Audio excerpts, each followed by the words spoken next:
Hey, everybody. Thanks for joining us on the Hey! Avalon Universe YouTube channel. We had to call a little bit of an audible tonight, but I want to welcome everybody. We've got a special treat for the audience tonight. We're going to be doing a watch party for It's All Done with Mirrors, which is the first in an interesting series of fan films by our friends at Dominion Media that tell an interesting and intricate All done with story. mirrors. It's all done with mirrors. I think am I hearing myself? Now it's better. No, you're not. Okay. But it's a man, the Project Runabout fan film series is a really neat, really sweet take on Star Trek fan films. Guys, why did you start Project Runabout? Well, it was because of COVID. Because we have to drive. I have to drive 14 hours to get down to Georgia to shoot something. So when I got stuck at the house during COVID, had the bright idea. Why don't I just make a small set, and then my journey is, instead of 14 hours, it's 14 seconds down into the basement where I can shoot something. And I told Randy about it and said, I got this idea. I want to make a music video and have a single actress down there. And he thought I was nuts, but it turned out pretty good. But that's where the idea came from. Randy, what are your thoughts on Project Runabout and how it's gone so far? I'm proud of it. I'm very proud of it, and I'm proud to be a part of it. It's one or two little points are my ideas, and I'll take credit for a little bit of the success.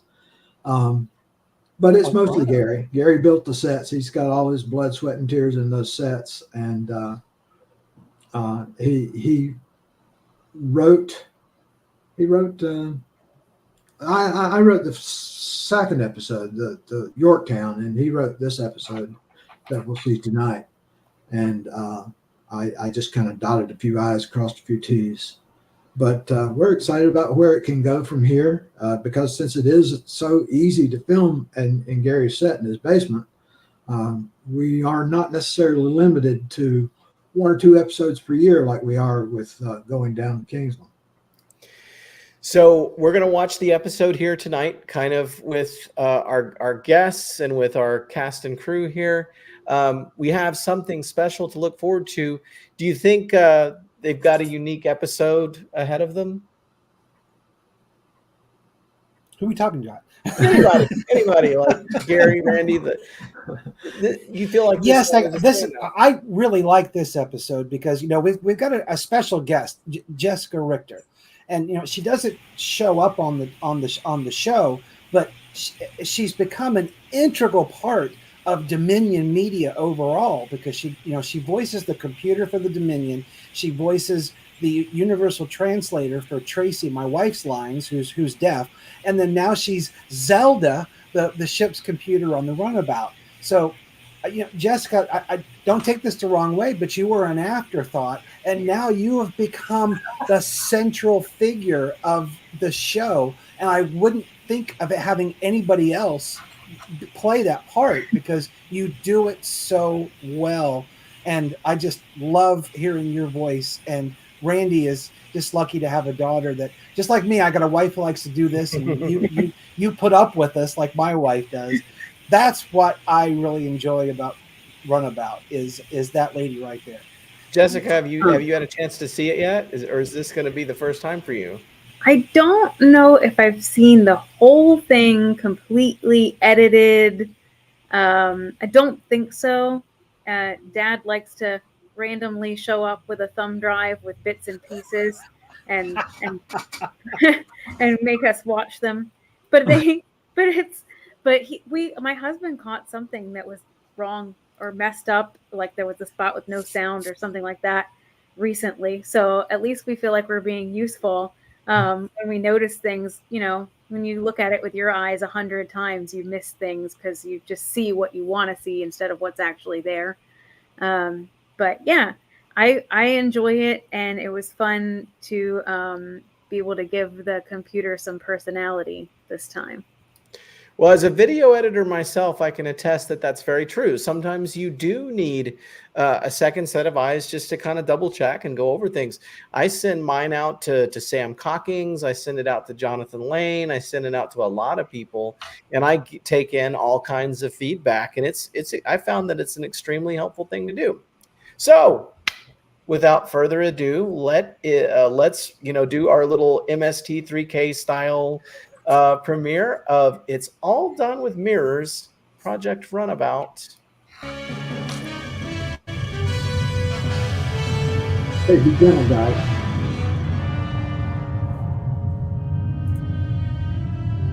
Beautiful ship. Captain's log, stardate 5108.3. We are en route to Starbase K7, where we plan to hand over the strange portal-generating device that we confiscated from the Mukhtai's hammer after the Yorktown incident. But first, we've been ordered to pay an unscheduled visit to an outlying planet called Haas 523 to investigate a distress signal which appears to be originating from a Starfleet shuttlecraft. The troubling thing is that no such shuttlecraft has been reported missing in the area. So, what's the latest on the new OS upgrade?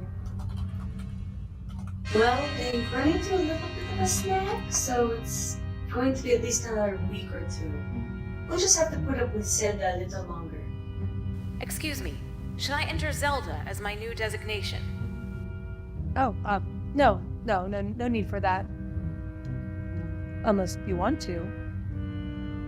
Commander Navarro has been addressing me by that name for some time now. She thinks it's funny. Actually, I've grown somewhat accustomed to it. Sorry, Captain. I probably should have run that by you. But just No, it's fine. Zelda it is. Captain, we are approaching Haas 523. We should enter orbit in 35 seconds. I've located what appears to be the downed shuttle wreckage. You should have the coordinates now. Hey Navarro, I'll catch up with you later. No, stay with me. Thanks.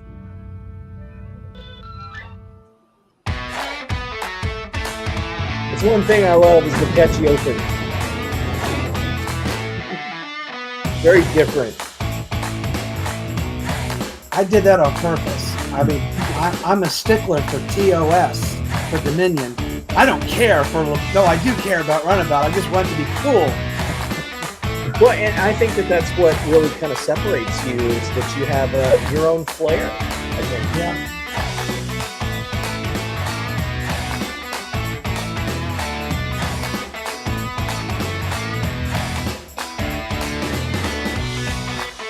There's a beautiful ship. Oh, love that shot.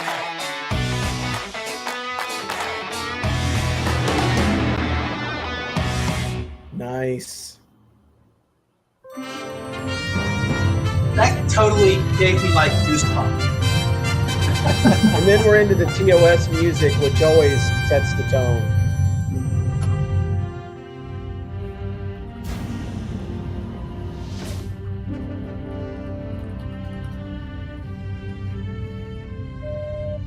Captain, I'm picking up a faint message from the shuttle.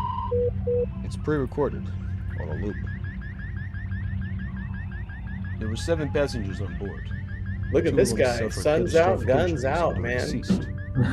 He is. The others must have He's walked away from the big. crash site in search of shelter or provisions, because I'm seeing no life signs at the site. Zelda, please scan for life signs within a 100-kilometer radius. 5 human life signs found. Transferring coordinates now. Got him. Shall I set us down near the life signs, Captain? I'm reading an unusually large concentration of ionic interference near the surface. If our warp core absorbed too much of that, it could cause havoc. I think that could be what happened to the shuttle, or what's left of it, down there on the surface. I suspect you're right. McNair, get us into a low geosynchronous orbit, directly above the crash site. Meet Devin and me at the transporter pad. Yes, ma'am. This should only take a moment. Hey, new guy. Pick up some portable signal enhancers on your way out. Yes, Captain. McNair, you can wear the hat if you want. It's a little chilly down there. Oh, thanks, Captain. I thought maybe the thing on the collar might be like a communicator or something, but it's rank. Yeah, that's It's their rank. yeah. A la 3D printer.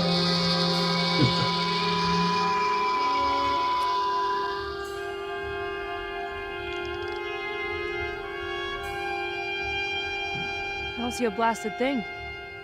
Well, nothing unusual anyway. You know, Dan Reynolds did something Lieutenant Devon, similar are you on the picking up last anything? Federation files. Oh yeah. Nothing but unusual alloy. And wait. Faint life signs 5 kilometers. That way. We might as well check it out. It's our only lead. Agreed. Lead the way, Lieutenant Devon. Yes, Captain.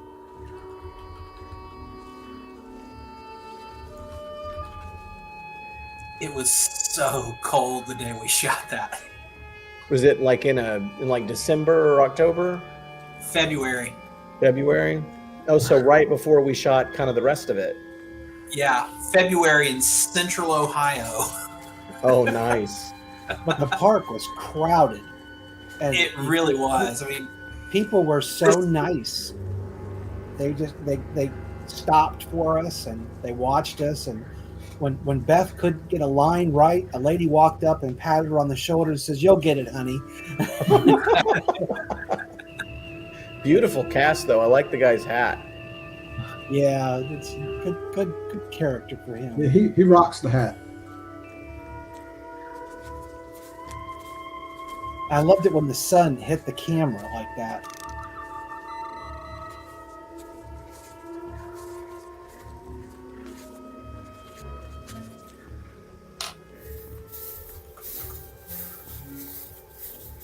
And poor Elijah had to carry those pattern enhancers all through the park. Oh, wow. This is it. This is the source of the distress signal, as well as life form readings. Why would anyone transmit false life form readings?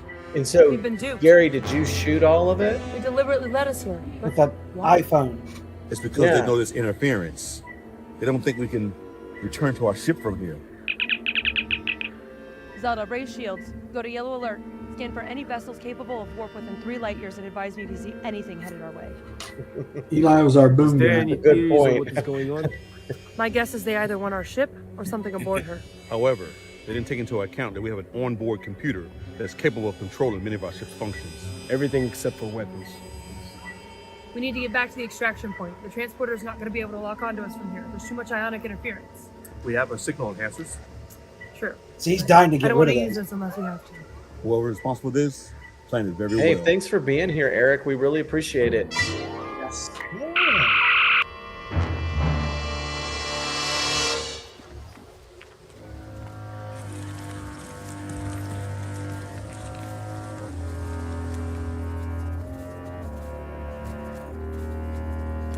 There's the lens flares. Yeah, I love it. And you're gonna get more lens flare with that type of camera, just because. I just thought it was great. We were thinking about editing it out, and I go, no, let's use it. And then you got 4 people that had no fear about walking on those ledges. Thank This is you, Old James. Man's Cave. Those patches on the jackets, yeah, they look great. Oh yeah, I got tons of them.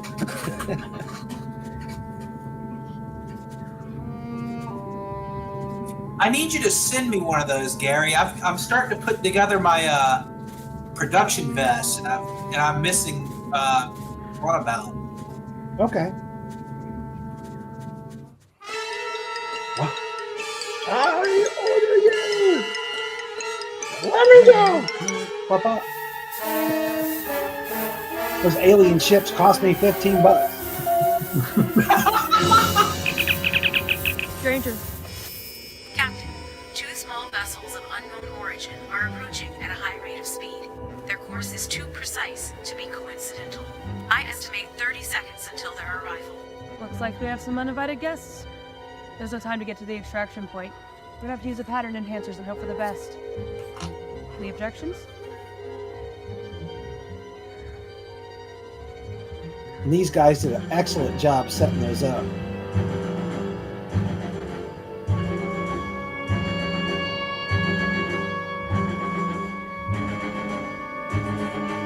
Oh, nice use of the jump shot there to deal with the difficulty of getting your legs on them. Yes. Those are good. Those are good pattern enhancers, Gary. They look great. Thanks. They're sitting right back here behind me. Captain, the aforementioned unknown vessels have locked onto our bridge. There is an excellent probability we will be boarded the instant I lower the shields. Therefore, you can't move us up just yet. Yep. Right there behind me. Computer, do you remember how we were lured away from our extraction point? Of course you do. Perhaps there's something like that. Understood, Captain. Let's hope Zelda will come to the correct conclusion. So use smoke and mirrors, sleight of hand, to fake our location. Is Zelda as devious as you, Captain? Let's hope. Or to beam up. Yeah.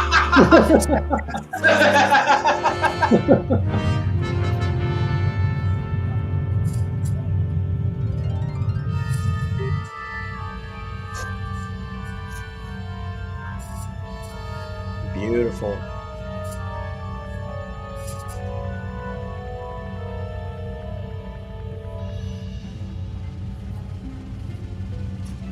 All right, fellas. Let's see how easily you can be distracted. It's like Kit. Launching probe.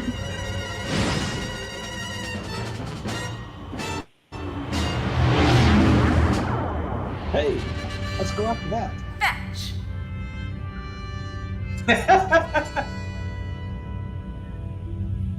That was almost too easy.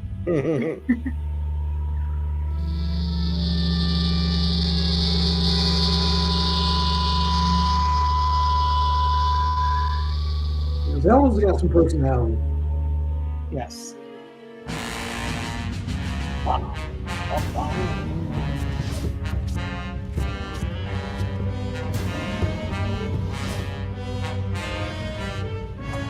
Shields engaged, Captain. And not a moment too soon.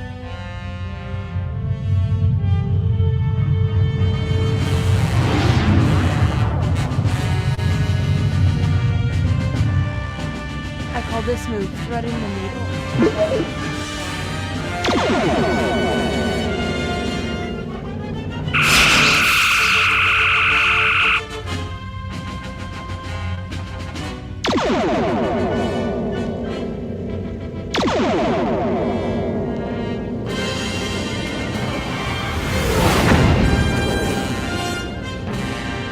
McNair, plot an intercept course.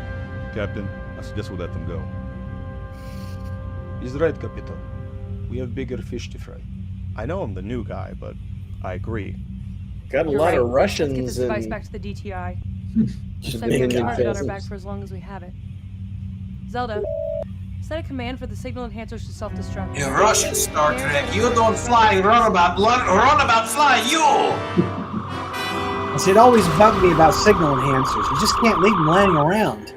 So we Yeah, no, that's a good point. Uh-oh.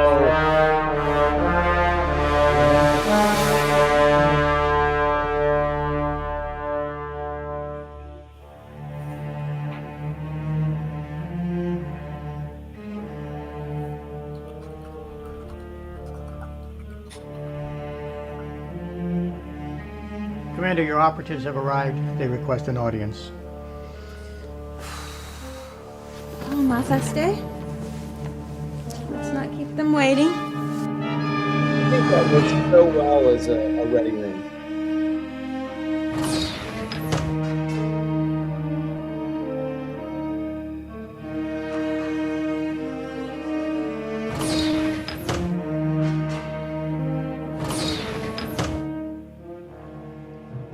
Commander, we're being hailed. On screen.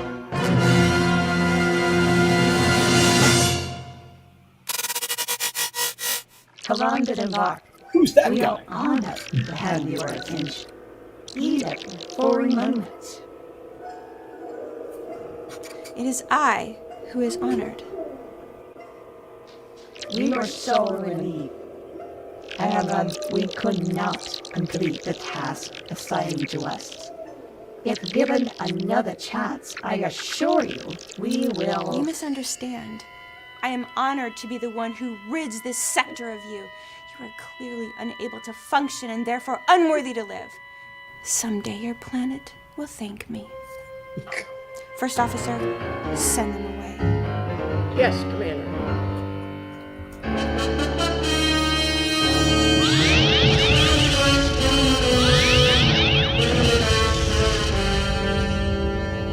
He's brutal.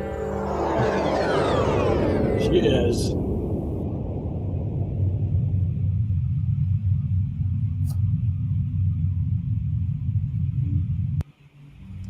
Captain, we're being hailed on a secure channel. It looks like it's from the Department of Temporal Investigations. That was fast. We've only been here That for was what, take 10 25. seconds? On screen. Captain Granger. Oh, I this am guy. Agent Dresch. Ooh. It Ooh. is agreeable to finally meet you. Finally. Captain, you came into possession of the device 17 days ago. It should have taken you approximately 6.5 days to get here. Don't take this the wrong way, but there will have to be an investigation. Oh? How could I take that the wrong way? Please send us the exact coordinates of the device and we will beam it directly to our lab. I was hoping I could remain with it until you've taken possession. That will not be necessary, Captain. You should be receiving the coordinates now. Now.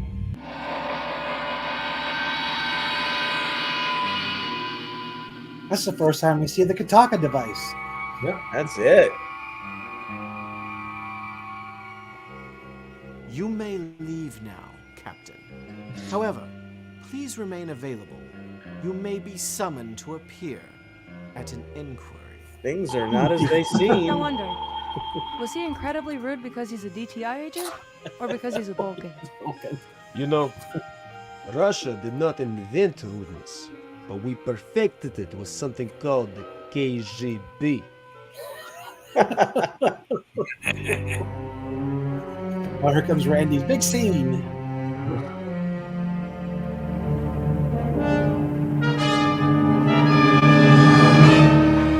Oh. There's Jeff, of course. Cousin, you have done well. The Talshi are lucky to have you. For the glory of the Praetor. But won't the Federation discover that I am not Agent Dresch, and that they were never in possession of the device? Cousin, you give me far too little credit. Federation will discover it. In time, but not today. And why is that, cousin? Watch.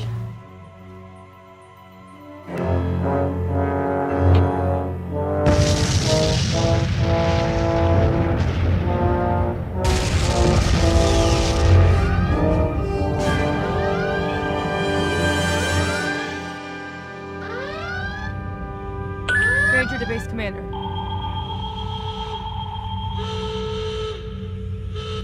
Commander, what happened? May we be of assistance? Thanks, Rio Grande. But we're still receiving damage reports. Something happened in DTI Lab Number 3. Agent Dresch and several of its staff are still unaccounted for. And how about the device? And what device would that be, Captain? We had just delivered a very important device to the lab to be tested. Certainly hope it didn't cause the explosion. Impossible to say at this time. But judging by the level of destruction, your device has most likely been destroyed. That's unsettling news, Commander.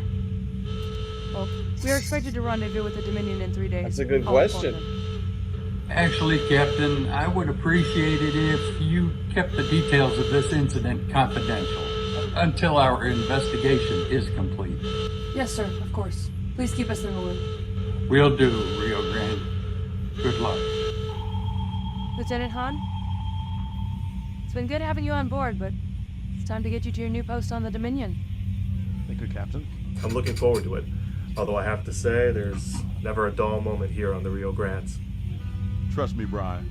You got lucky. There are plenty of slow days aboard this ship. You know what they say. Space exploration consists of many days of tedious routine, punctuated by Heart-pounding excitement. We've got our check off. But I wouldn't trade a single minute of it. Yes. Zelda, open up a channel to Captain Maureen Farrell aboard the USS Dominion. Captain Granger, to what do I owe this pleasure? Just wanted to let you know that we are on schedule to deliver your new security officer in approximately 36 hours. Yes, I see him behind you there. Hello, Chief. We're looking forward to seeing you. Thank you, Captain. Got Captain Granger, I Jim heard about the Landscape explosion in the on Deep house. Space Station K7. Cool. Now, don't Hey, Jim. be surprised. Bad news travels fast in the fleet. I trust that you and your crew are all right. Other than a few light scratches on our hull and being a bit rattled, we're fine. Afraid I can't say the same for our cargo. Yeah, Kataka's device. Well, maybe that's for the best. We'll talk more about it when you get here. Safe travels, Captain. McNair, plot an intercept course for the Dominion. Will do, Captain. And feel free to go get your hat. It's starting to grow on me. It's starting to grow on me. Computer, play Mixed Signals by Session 5. Playing Mixed Signals by Session 5 in 3, 2, 1. Thanks for coming, Eric. I will answer your question if you hit the replay. Just didn't want to do it during the show.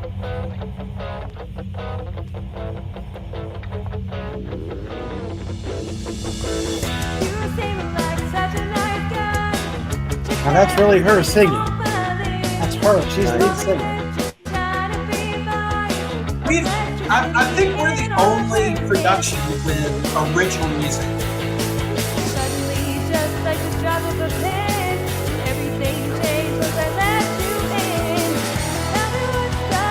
It's certainly the most unique style of original music.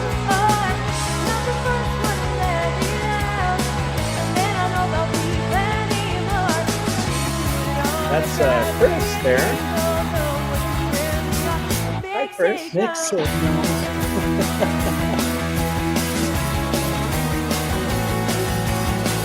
We'll have to watch it all the way to the end.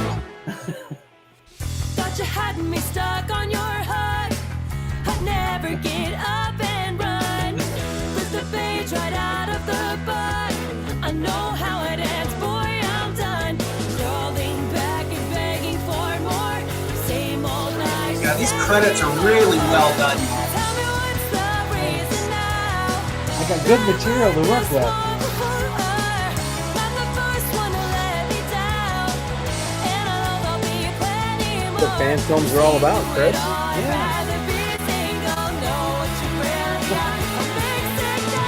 Yes, definitely, Daniel.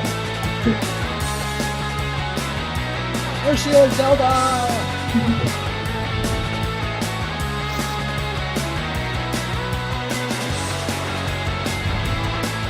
There he is!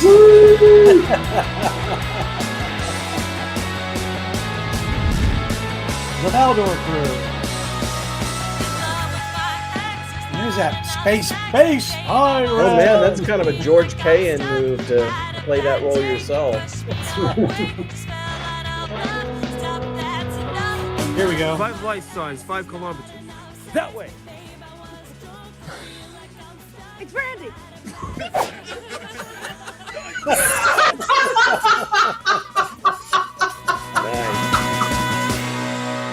There's her band. It's not me. It's you. Oh my goodness. I think that was Nice my work, favorite, y'all. the favorite credits I've ever done. Especially Randy. Bravo. Oh man. Thank Okay. you. So from here we're going from this story into Valdor next. Yeah, because these stories are handoffs. So, you know, Runabout had the Kataka device, and then Valdor steals it and then we're going to have Valdor do something with the device, and then it'll end with Dominion foiling her plans. I wish Joan had a mustache that she could twirl, because she's a mustache twirling villain. You know, I gotta say, I like Joan a lot, and she was so much fun to shoot with, whether I was behind the camera or acting in a scene with her. And she was my biggest cheerleader, because I don't act a lot. I don't know why people ask me to do it, but my thing is that whenever I act in like one of my own films, I do it because I want to gain sort of the perspective that the actors have, so I can, direct them a little better. And then other people start asking me to do it, and I'm like, okay. And I had with this film, I had forgotten that you guys had asked me to do it. So I came down there to shoot, and you're like, oh, you're gonna play that part? And I was like, yeah. Let's do it. You killed it. And I hadn't memorized the lines or anything. I think I memorized the lines like a few minutes before we shot it. And that's our superpower. Oh my gosh. Like, I framed up the shot, and then just like, I think I used someone as a stand-in, and then I just like stepped in and did it. It was crazy. Yeah, and you didn't have any funny expressions to use. So I used, you said, is that good? How was that? Was that it? Was that any good? That was it. That's what I used. Shout out to Kevin Thomas Dye Mafaste for doing that makeup. He did an amazing job. So it was a lot of fun. So thank you. It was an honor to be in the episode. Okay, so how many days did this film take to shoot?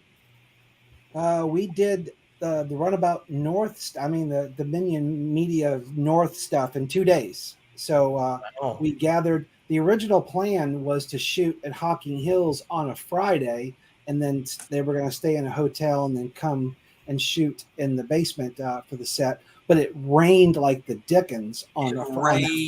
So hard.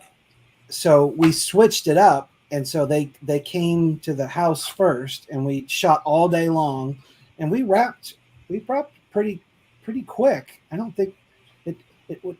We just knew what we were doing, because that was the second time that we'd shot down in the basement.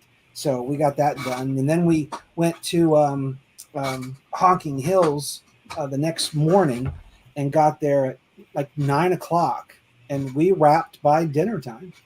And it was a Saturday, so I knew that we were going to have a crowd. But wow, was there a crowd? Yeah, and there was, looking over the crevasse at the water, at the where the ship was down there. I mean, the probe was down there.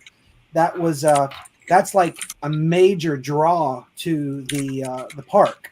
So there were people there all the time, and I held the camera down there for like 5 minutes. And I told Randy, as long as we get every piece of real estate without a person, then we can mesh it. But I did want a shot of nobody there, and somebody tapped me on the shoulder and says, Gary, nobody's down there. So I put the camera down there, and all of a sudden this group of people were walking over, and I'm way up on that hill, and I go, everybody stop. and they stopped. And I go, I'm going to get yelled at, but nobody cared. Nobody minded. I said, just give me 20 seconds. And I got the shot. Yeah, you might notice Elijah, the new guy, he was standing in the back while we were standing there in a group talking about the signal down in the bottom. And if you look at him, he's looking off to the sides and maybe smiling a little bit. And the reason he's doing that is because there were people coming from the left and right continuously, and we were watching for breaks in the crowds to shoot. There's either somebody one direction or the other all the time, and we just had to okay, it's clear, and then we'd shoot a line or two. And so that's what he was looking at. Nice. And you said that it was cold. the first thing that I thought was, man, the things that we do for these movies. We recently shot Tales from the Neutral Zone at the studio, and it was the opposite problem. It was 110 degrees when we got there, and we got to the studio to cool down to 85. You guys are shooting on the opposite end of the spectrum in cold. Do you think that that's just a sign of the love and dedication? Would you do this for anything else, Gary and Randy? Not much. Family, maybe, and that's about it. Yeah. The universe doesn't want us to shoot these, I think. Speaking about dedication, I hold on. I want to talk about you, Eli, because Eli was awesome. We filmed at the beginning of the park, all the beam down and everything, and then we had all this equipment, and then we had to go inside the park. And Eli said, "I'll stay here with the extra stuff." And so we went in there, and I thought it was going to be like a 10-minute jaunt. It turned into an hour, and poor Eli sat there waiting for us patiently without complaint. And then we got, because you can't go back into the park, you have to go all the way forward and then come back around. So well, of course Eli, I didn't complain. This is one of my favorite things to do, especially to be with all people who are on our production. And this is one of the highlights of the highlight of my year so far, was going up there and being with you guys in Ohio to film this, and then later on to be in Kingsland. I love this group. I would do anything for it. Now, commonly, people see yourselves, Gary and Randy, as being the driving force behind this production, but so many people have made huge positive contributions that you have elevated their place in the production. One of those people is you, Eli. You've taken a bigger role in the production. How much did you do with this film? So what I try to do is, Gary and Randy have bestowed a title upon me. I'm effectively the line producer for the production. And one of the things that I really like doing in life, in my day job and in other things, is getting things together and organizing things, which is what I do. I get scripts together, and I make sure the shot lists are managed, and I try to help Alan Anderson with craft services, who's another one of our executive producers, to make sure that everybody's well fed and to make sure that there's transportation. I like doing the organizational aspects, and sometimes too, if I've got some extra money to spend to help some people get to a production that ordinarily couldn't be there, I'm happy to do it. I've got the extra to do it. And what you did for me, Eli, is you gave me a place to sleep while we were filming the other parts of things. Now, moving on to you, Jessica, you played a very important part in this production, but nobody saw you. You were the lovely computer. Tell us about what the process was like for you, and is acting something you do normally? Kind of just introduce yourself to the crowd. Yeah, I went to a performing arts school when I was a kid, and I sing. I've tried out for American Idol a few times back when I was younger, and I qualified. I'm way too old now, but so I do enjoy performing.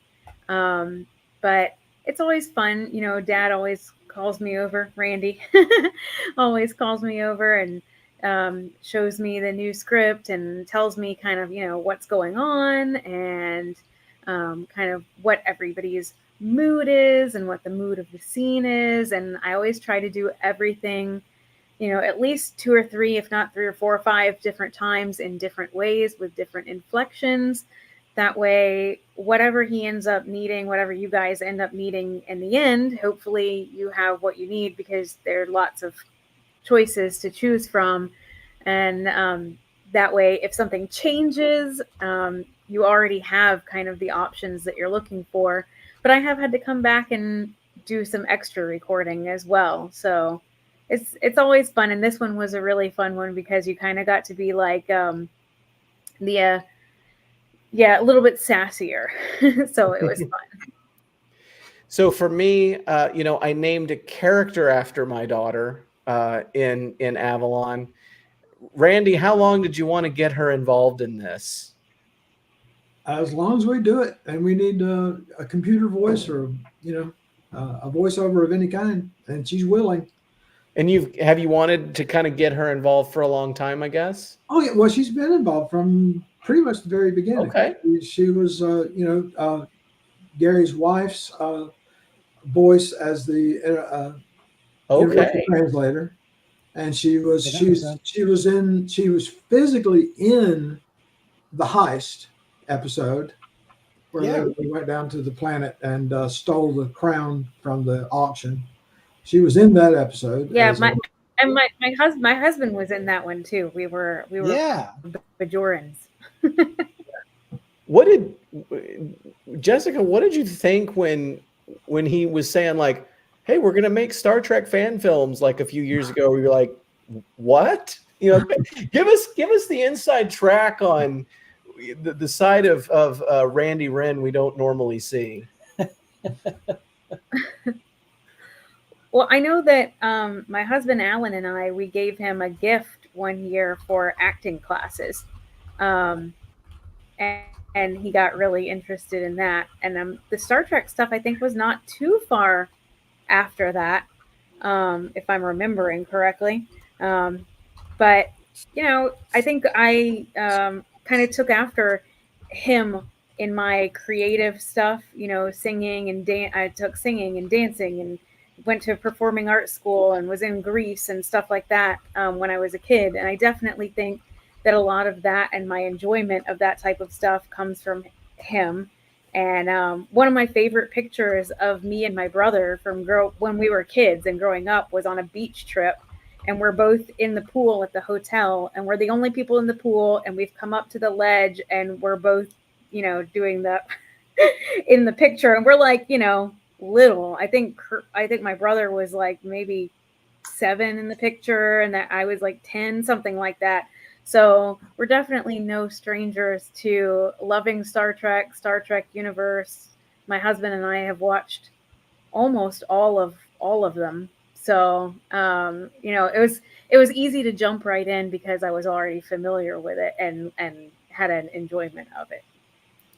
So a love for performing and a love for Star Trek. So it was just a natural fit for everyone involved, huh? Yeah. And a love for Dad too. Yeah.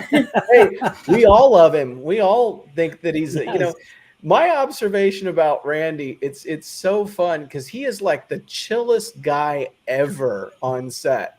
Because they invite me into this and I'm like, man, I really want to make these guys proud. I want what we put on film to be their story. I want it to be really representative of them and their art and what they want. And so I'm always kind of like asking, Gary, like, and Randy, like, what do you guys think? Gary's like, well, I really kind of want to do it this way. And I'm like, but Gary, if you did it that way, it might be a little cooler. And so I'm always kind of having to like tug of war with him. But Randy, but he's very supportive. Don't get me wrong. I just have to kind of nudge him every now and then. But with Randy, he's just kind of like, yeah, that sounds like a good idea. Okay. And then he'll come up to me later on and he'll go, I'm really glad that you kind of pushed Gary. That's right. That's funny. I want to add one thing to what you just said, Josh. Being on the set and working with everybody that Gary and Randy have brought together is a tremendous joy, especially for me. There's a lot of opportunity for personalities to be personalities in whatever venture you're doing, where there's more than a handful of people involved. But the kindness and the compassion mixed with the talent and the and the art that Gary and Randy bring to the table, and you for that matter, Josh, keeps everybody just focused on why we are together and doing what we're doing. Is because we love Star Trek and we love sharing space with each other. And I think that Gary and Randy really bring a lot to the table with regards to fostering that. The observation that I want to make is kind of, as a person who didn't, oh, I'm on the wrong one, who didn't start with the production, but has kind of come into it, is this. I really admire what you all have done. I really do, because I remember the first time that I ever met Gary and Randy. And it was, at a Neutral Zone Fan Appreciation Weekend, the second one that ever happened. And what I think is so neat about you guys is you didn't come into this as filmmakers like I did. You guys just kind of went into it and went, we're going to figure it out as we go along. You picked up a camera, you got a subscription to Creative Cloud, and you just started making films. But that's the best way to do it. That's how you become a filmmaker, is just by doing it. And I think it's a testament to how much you guys have come into your own as filmmakers, because you do some really neat and creative things. You go back to the last Valdor and the battle with the Vancians, and you're doing awesome transporter effects where the guy's Brian Holloway's reaching his hand out and the Lirpa's beaming into his hand, and you guys did some really neat VFX here. Gary learned how to shoot. Randy's learned how to edit, writing scripts. I mean, wow. You know what I mean? I learned white balance. This is grassroots filmmaking at its absolute finest. And what you guys did was you started with something that was something you love, rooted so much in TOS, with kind of that rule, no sound effect that's not in TOS or whatever.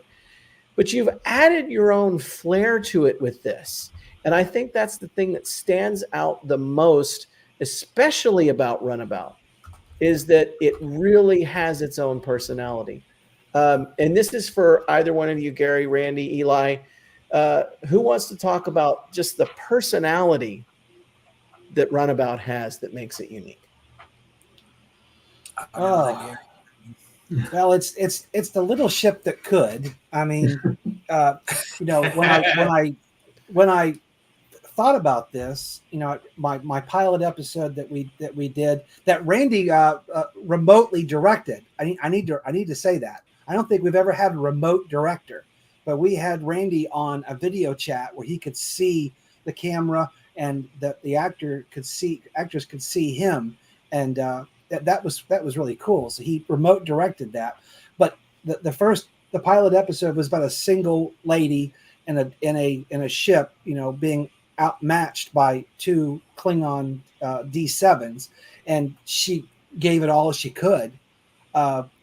That's the personality of the Runabout. It's the little ship that could, and and she gave as well as she got, and almost got beat up, but then she gets saved at the end by two big capital ships. But that was the premise of what I wanted, was this little ship that does the big jobs. So in number 2, they had a time travel episode to go save Captain Brousseau.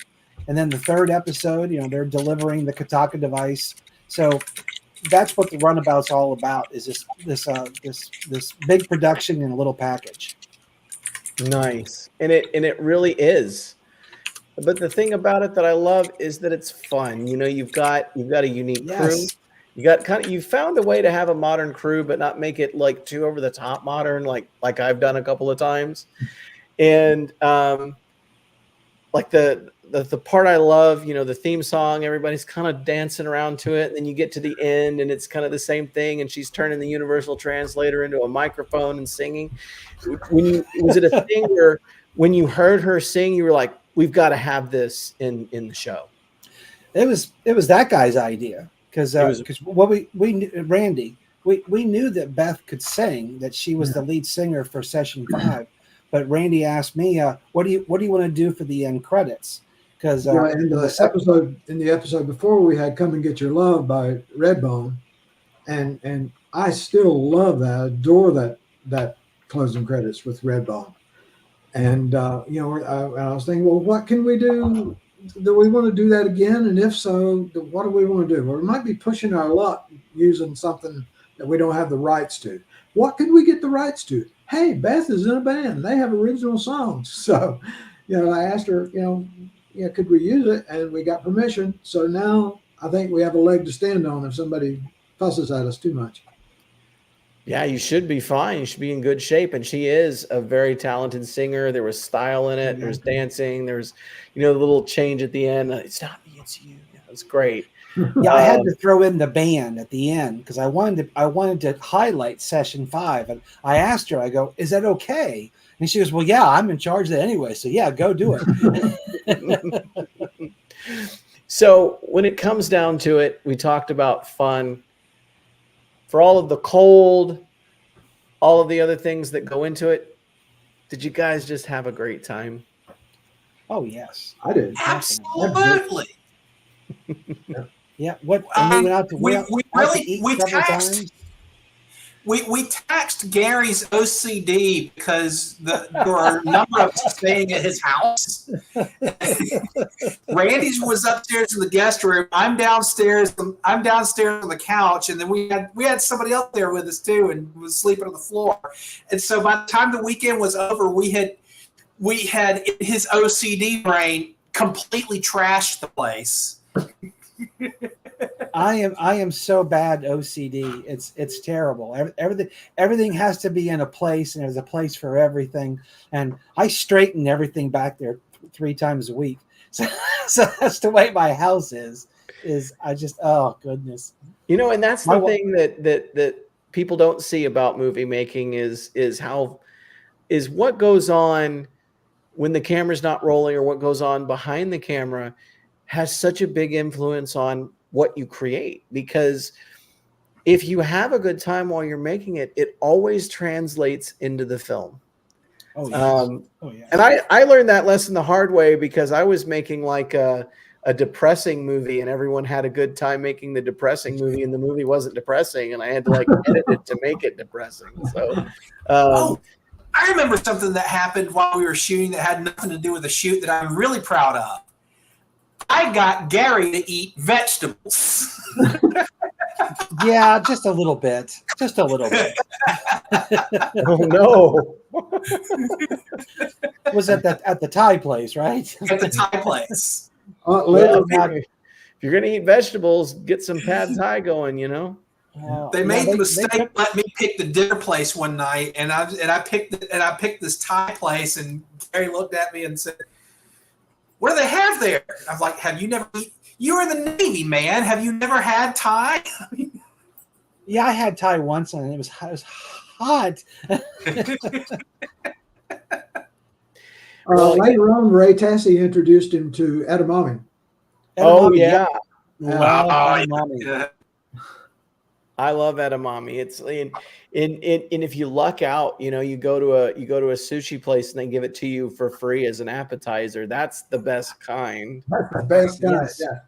Yes. Yeah. Yes. Free. So, we had some.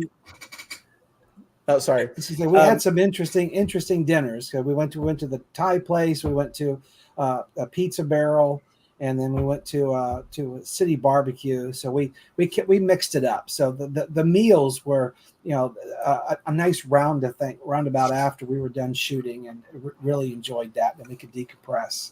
It was like the Tales from the Neutral Zone shoot this past weekend, where because of the heat at Neutral Zone, we were having to shoot at night. We couldn't even start filming until 9 p.m. And so the first night we filmed, we went until like 1:30 in the morning, and then we all slept in. And Ruth McCartney was like, "Okay, we're all having lunch at 3:00 at Wasabi," and we took the place over at 3:00 in the afternoon, and we were probably like the rowdiest group that they had in there in a while. And that's part of it, man. That's part of filmmaking, is the friendships that you make when you do it.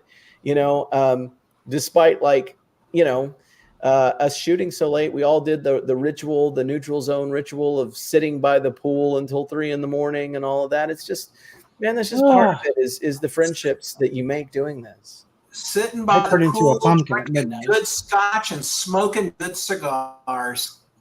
That's what happens. That's what happens. That's it.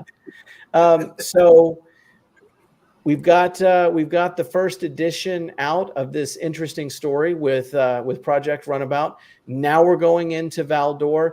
Give us just a quick bite-sized preview of what the Dreadnought Dominion fans have to look forward to with the latest edition of Warbird Valdor. You take it, Gary. You know me. I'll go too far. Oh, goodness gracious. Well, the Valdor, they her plan is to use the Kataka device, which we know already spans time, but she also figures out that it spans dimensions. So she's going to be going after the Vancians, which we introduced in the last Valdor, which are interdimensional species. So she's going to take the fight to the Vancians, but the Dominion kind of throws a wrench into that plan, and that's where we'll see in Dominion, and they go to the wrong universe. And there are many.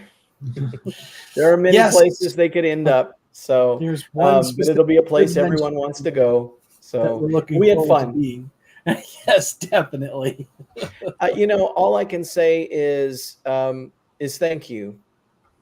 Thank you for bringing Star Trek fan films to this community that are fun, that are funny, that are just the heart of fandom. Just lighthearted, fun adventure stories that everyone can enjoy, whether they're watching it or being part of it. Thanks for letting me be a part of all 3 editions of this in some way. And having been there for a lot of this filming, I know that people who love this show, and there are many who love this show, have some really neat things to look forward to, things you've never seen from Dominion Media coming up in these next 2 fan films. So when can we expect to see the Valdor episode? I'll give you the exact date. I remember, but yeah, that's when. We're thinking in terms of maybe 3 months between each episode, something like that. Yeah. We got a fundraise for the post production stuff for both the Valdor and the Dominion. We had a great internal fundraising just for people that are part of the family, and we raised every penny of our budget for Runabout without having to go into any external fundraising, and that was very heartwarming that we don't have to go any further than just us to fund this. So it's great, and then we've got some big fans, like you said, C.W. Thompson, who always contributes to everything, and that was one of the reasons I decided to make our 3 largest contributors permanent producers on all Dominion Media. So you've got Ed Oborowski and C.W. Thompson, and my God, you can probably pronounce his name, the gentleman from the Eastern Europe who just won that one fan film award. Right. Radek Belina. Yes, that man is a saint. I mean, he doesn't really know me from Adam. And he just pulled me into chat one day and he says, "Hey, you need support for your fan film." And I said, "Well, yeah." And he just sent money. So, and whenever I don't ask him, we just put it out there. And I asked him, I go, "Can I make you a permanent producer just because of your past contributions?" He said, "I'd be honored." And he's awesome. I mean, and he told me a joke a comment that I just really loved because he saw that I made the captain's chair for the set, and he also made the command chair for his set. And he goes, "Gary," says, "that makes us the chairman of our production." I love that guy. I love it. And And you guys are real kindred spirits too. If you look at their films, you know what I Yeah, I mean? love It's watching the his same stuff. kind of thing. Yeah. They're fun, funny, entertaining. They got a great sense of humor. Their latest fan film where they did like all of the singing, amazing, That because was it's like amazing. they didn't just like do a film where they're singing. They did a film where they were singing in something that's not their a language that's not their own language. Like Yes. that's something we were all talking about before we came on with this, is like these filmmakers in Europe, we don't know their languages, but they No. know ours, and that makes them Yeah. kind of a lot smarter than us in some ways. You know what I mean? And so Well, yeah, yeah. for that group, FS Film and Radek, yeah, they made some cool stuff. And you know, Yes. again, hats off to them. Thank you. Definitely. But very humbled by all the support that we get from everybody. You know, I'm humbled by that guy in the purple shirt right there. You know, he's the first guy that we elevated to that because he was the boots on the ground for at the studio. And then we put in Terry Stanford because she just makes things happen. And then and Dan the man Scanlon.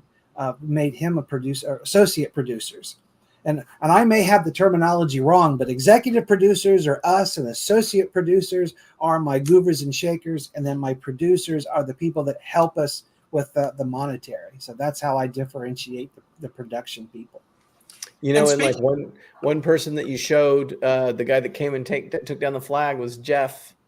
You know, playing a little part as one of the Romulans, and it's guys like him, people like Terry, you know, the cast that you see in Valdor, Donna Cheney, you know, those people are just like, I call them the grassroots, you know, Star Trek fan film people, because that's what they are. Yeah.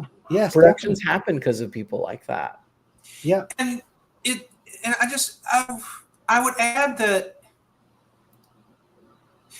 speaking for myself, I'm really grateful that the production adopted me, because much like Josh, y'all didn't know me from Adam House Cat. I just happened to be there at the studio, and we developed a relationship, and y'all brought me in as an extra on what was it? Y'all brought me in as an extra on Red Medusa. Oh, Red Medusa, that's right. And then after Red Medusa, I started getting more and more, and then wound up with some dialogue, and is shocked myself. I was actually pretty decent at it, and so here we are.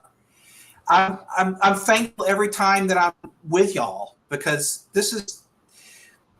Let me tell you, little 12-year-old Eli is geeking out right now.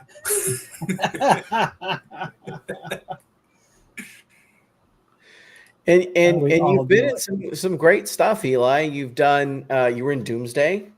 You've been in Constar, and some great performances in all of those. So it's, you know, it's all these people that wear these different hats. You know, all of you have acted or produced or wrote a script or edited or learned how to shoot something. That's the democratization of filmmaking. That is the beauty of the era that we live in, that just normal people now can utilize this medium to tell stories, and it's amazing. Yes.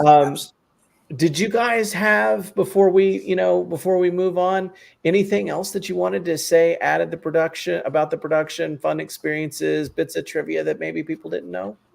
Well, I said thank you for being part of our production, but I need to shout you out even further, because you drive 20 hours from Arkansas to come shoot for us, and you leave at 9 o'clock at night so you could show up at 8:30 the next morning. I mean, God bless America. So, Josh, you thank us for us inviting you. We're just glad to have you, and you make my job so much easier, because I don't need that much pushing when you tell me this stuff. This one, I paint it in broad strokes. I go, okay, this is what I want, and then Josh goes, well, we want to do this. We want to do. Okay, you talked me into it, because then I don't have to worry about it. I can worry about, I can help Randy herd the cats, and I can visualize what I wanted to begin with. But you're the guy that puts it into focus. So literally. Exactly. You got Eli, who pushes me from behind and says, you need to do this, you need to do that. And what do you need, Gary? And I'll do that. And they got Randy, who's correlating the story and making sure we have that. And then we have you that was just making everything work. So oh my goodness. I love my job when I go to do this. And matter of fact, I was talking to the president of my company, and I have to coordinate a selling website, an e-commerce site, and he was asking me. He says, you get really frustrated when things don't work on this website. He says, how do you do it on your Star Trek stuff? I go, I have help. I have people that actually want to do what I need to do, and I don't have to go, why aren't you doing your job? Because they just do it, and then I get Eli yelling at me for wanting to do too much. So I think they're yelling at you because you're like 20 minutes behind on schedule. No, there's no schedule. We do good on that. We do good on that. And this go around for me was a bit of an adventure, to say the least.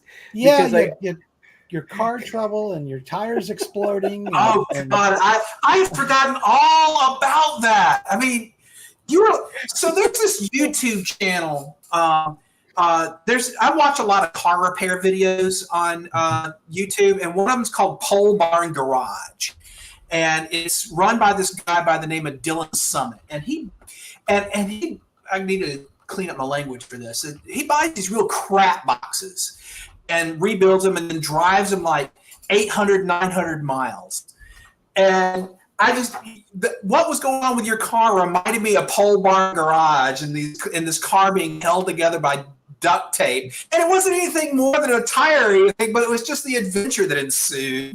Well, and what sort of was exemplified in that little detour was what a close team everybody is, what great people are involved, and what a family it is. Because, so long story short, we're like an hour and a half short of getting to Kingsland after driving 15 hours or whatever it was, Tyler Donovan and I.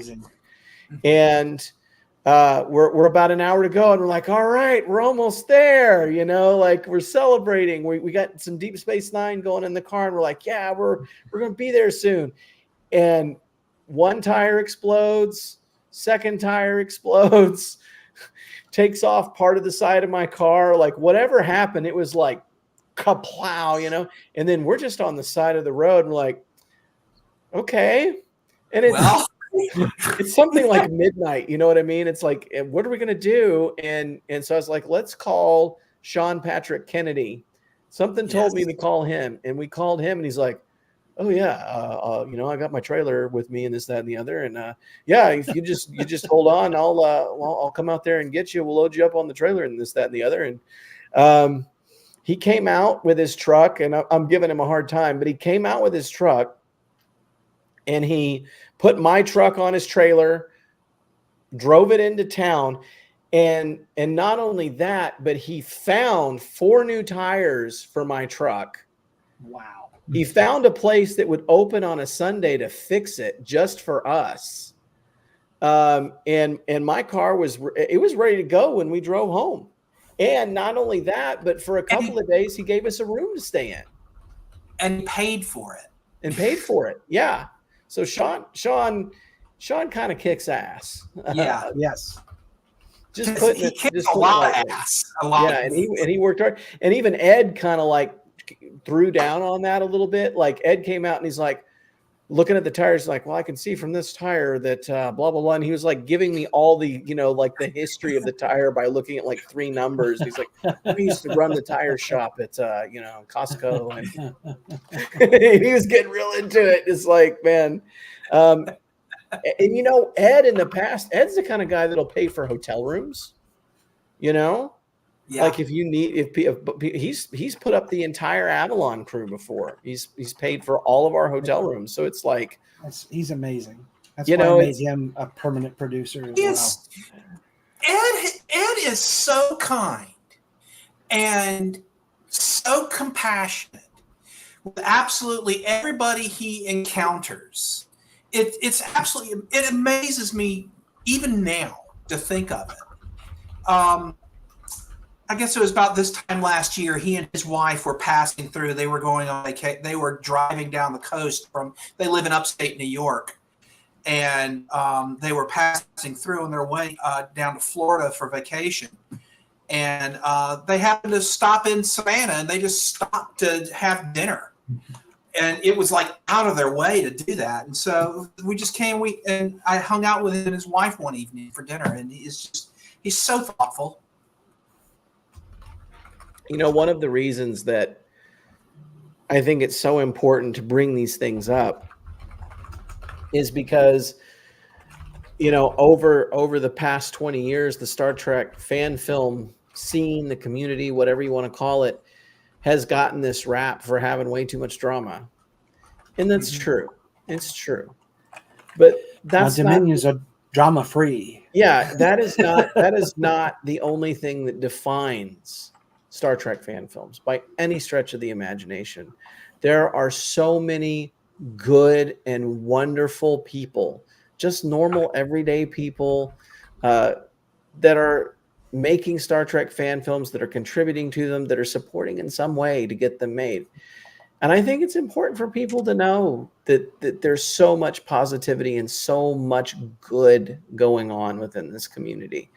Artistic expression is powerful. Something like this is powerful. It has the ability to heal hurt. It has the ability to give, you know, so many people like us that just work normal day jobs, something amazing to be a part of, something bigger than ourselves. Definitely. And it gives us the opportunity to be a part of something we've loved our whole lives. So it's got a magical quality to it. And so I think it's just so important to highlight the overwhelmingly positive aspects, because so far too often the negative is what's brought up, and it's not the only thing out there. Yeah. I want to piggyback on something you just said, Josh, before I forget it. Forgive me, Gary. About 2 years ago, I live in Savannah, Georgia, which is the home to the Savannah College of Art and Design. And one of my best friends in the entire world is the professor of film and television at SCAD. His name is Michael Cheney. And Michael and I spent a lot of time together. And I happened to be running a booth at Savannah Pride one year. And it was the same year that the Savannah Film Festival was going on, which SCAD puts on. And a whole bunch of people come down for this film festival because they have I'm not sure if y'all know who this person is, but one of the guys is associated with the college by the name of Michael Nolan, who is the executive producer on Mr. Holland's Opus, has a lot to do with some of the planning and whatnot, along with Michael and some other people. And after the Pride Festival one evening, Michael invited me to come to the wrap party for the film festival, which was at the Drayton Hotel, which is this humongous upscale ritzy hotel in Savannah, this like way beyond my budget.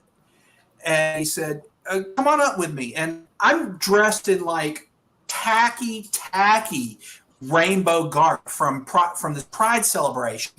And so I'm standing there and I said, I can't go to this looking like this, Michael. And he said, sure you can. Just tell people you're a producer.